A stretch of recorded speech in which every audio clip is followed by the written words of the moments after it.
मैं एक रेस्टोरेंट में वेट्रेस का काम करती थी। वो हर रोज शाम को चाय पीने आता था और अकेला घंटों चुपचाप बैठा रहता था। मुझे उसे देखकर अजीब बेचैनी होती थी। मेरा दिल करता था कि मैं उससे बात करूं, लेकिन रेस्टोरेंट के इंतजामिया की तरफ से किसी भी कस्टमर के साथ पर्सनल बातचीत की इजाजत नहीं थी। मुझे हर रोज उसका इंतजार रहता था।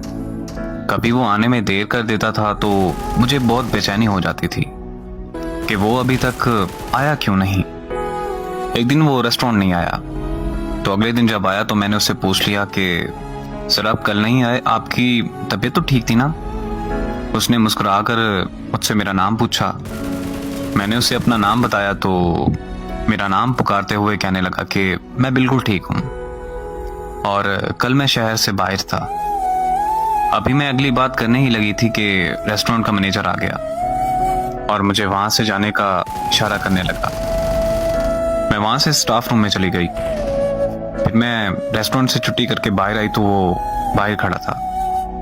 मुझे देखते ही मेरे पास आया और बोला कि तुम्हारा मैनेजर अगर गुस्सा ना करे तो क्या मैं तुम्हें तुम्हारे घर तक छोड़ सकता हूँ।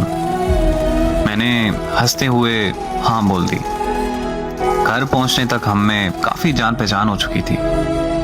फिर वो मुझे हर रोज घर ड्रॉप करने लगा। हम दोनों में बहुत गहरा ताल्लुक बन चुका था। मोहब्बत थी या फिर दोस्ती, पर जो भी था बहुत खूबसूरत था। एक दिन मैंने उसे कहा कि मुझे आज रेस्टोरेंट पे काम पर नहीं जाना, हम कहीं बाहर घूमने चलते हैं, और उसने भी हाँ कर दी और मैं उससे मिलने चली गई। फिर उस दिन मैंने रोड पर खड़े होकर उसका 5 घंटे इंतजार किया, लेकिन वो नहीं आया। उसने मेरी कोई कॉल अटेंड नहीं की और मुझे बहुत ज्यादा दुख हुआ, यहाँ तक कि मैं रोते हुए घर वापस आ गई। अगले दिन सुबह को न्यूज में उसकी तस्वीर देखी।